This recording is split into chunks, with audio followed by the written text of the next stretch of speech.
Book ನೋಡ್ರಿ sir ತುಂಬಾ in detail ಆಗಿ ಬರ್ದಿದ್ದೀರಾ. ಹೌದು ಮೇಡಮ್, ಹೌದು. ಅಂದ್ರೆ ಬೇರೆ ಪೇಜು ಬೇರೆ ಬುಕ್ ನೋಡೋ ಅವಶ್ಯಕತೆನೇ ಇಲ್ಲ. ಇಲ್ಲ, ಅದು ನೀವು ಶುಗರ್ ಬುಕ್ ತೊಗೊಂಡ್ರೆ ಶುಗರ್ ಬಗ್ಗೆ ನೀವು ಏನೇ ಇದ್ರೂ ಅದರಲ್ಲಿ ಇದ್ದಾವೆ.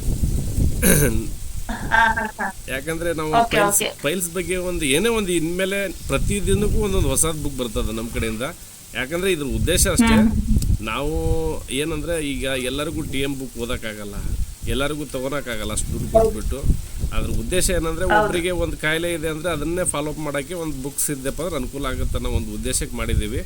ಹಾಗಾಗಿ ಎಲ್ಲರದ್ದು ಜನರದ್ದು ಫೀಡ್ಬ್ಯಾಕು ಚೆನ್ನಾಗಿದೆ. ಇವತ್ತು ಹೆಚ್ಚು ಕಡಿಮೆ ಶುಗರ್ ಬುಕ್ಗೆ ಒಂದು 10 ಆನ್ಲೈನ್ ಹೋಗಿದ್ದಾವೆ, ಮತ್ತು ಫೈಲ್ಸ್ದು ಹೋಗಿದೆ. ಮತ್ತು ನಿನ್ನೆ ಕೂಡ ಒಂದು ಬುಕ್ಕನ್ನು ಲಾಂಚ್ ಮಾಡಿದ್ದೀವಿ, ಸೆಕ್ಸುವಲ್ ಡಿಸಾರ್ಡರ್ ಅಂತ. ಲೈಂಗಿಕದ ಸಮಸ್ಯೆ ಇರ್ತವೆ, ಯಾರಿಗೂ ಹೇಳ್ಕೊಳಕ್ಕಾಗಲ್ಲ. ಅದನ್ನು ನಾವು ಬುಕ್ಸ್ನಲ್ಲಿ ಹೆಣ್ಮಕ್ಳಿಗೆ ಯಾಕೆ ಪೀರಿಯಡ್ಸ್ ಲೇಟ್ ಆಗ್ತದೆ, ವೈಟ್ ಡಿಸ್ಚಾರ್ಜ್ ಯಾಕೆ ಆಗ್ತದೆ, ಮಕ್ಳು ಯಾಕೆ ಆಗೋದಿಲ್ಲ, ಅದರದ್ದು ಒಂದು 168 ಪೇಜ್ ಬುಕ್ಕು. ನಾವು ಒಂದು ಬುಕ್ ಹಿಡಿದ್ರೆ 2 ದಿವಸದಲ್ಲಿ ಕ್ಲೋಸ್ ಮಾಡ್ತೀವಿ. 2 ದಿವಸದಲ್ಲಿ ಅದು ಏನೇ ಇರಲಿ ಅದನ್ನು ನಾವು ಕಮಿಟ್ಮೆಂಟ್ ಮಾಡಿದರೆ ಎಲ್ಲ ಕ್ಲೋಸ್ ಮಾಡ್ತೀವಿ. ಹಾಗಾಗಿ ಈ ಗ್ರೂಪ್ನಲ್ಲಿ ಎಷ್ಟು ಜನ ನೀವು ಆ್ಯಕ್ಟಿವ್ ಆಗಿರ್ತೀರೋ ಅಷ್ಟು ನಮಗೆ ಹುಮ್ಮಸ್ ಬರುತ್ತೆ ನಾವು ಹೇಳೋದಕ್ಕೆ, ಕ್ವಶನ್ ಹೇಳೋದಕ್ಕೆ. ನೋಡಿ, ಒಂದು 2 ಡೇಸ್ ಹಂಗೆ ನಾಲ್ಗೆ ಕಳಿಸಿದ್ರು. ಅದು ನಾನು ನನ್ನ ಬುಕ್ ರೆಡಿ ಮಾಡ್ಕೊಂತ ಎಲ್ಲರಿಗೂ ಆನ್ಸರ್ ಮಾಡ್ತಾಯಿದ್ದೆ. ಅದು ನನಗೆ ಬೇಜಾರು ಅನಿಸ್ತಿರ್ಲಿಲ್ಲ. ನೀವು ಒಂಥರ ಟಾನಿಕ್ ಕುಡ್ದಂಗೆ ಆಗ್ತಿತ್ತು ನನಗೆ. ಎಲ್ಲ ಎಷ್ಟು ಕಳಿಸ್ತೀರಿ ಅನ್ನೋದು. ಆದರೆ ಅದೇ ಥರ ನಮಗೆ ಪ್ರತಿ ದಿವಸ ನೀವು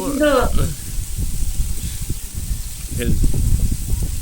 ನಿಮ್ದು ಡಯಾಗ್ನೋಸ್ ಇದೆಯಲ್ಲ ಸರ್, ಅದು ಎಲ್ರಿಗೂ ಇಂಪ್ರೆಸ್ ಮಾಡ್ತಾ ಇದೆ.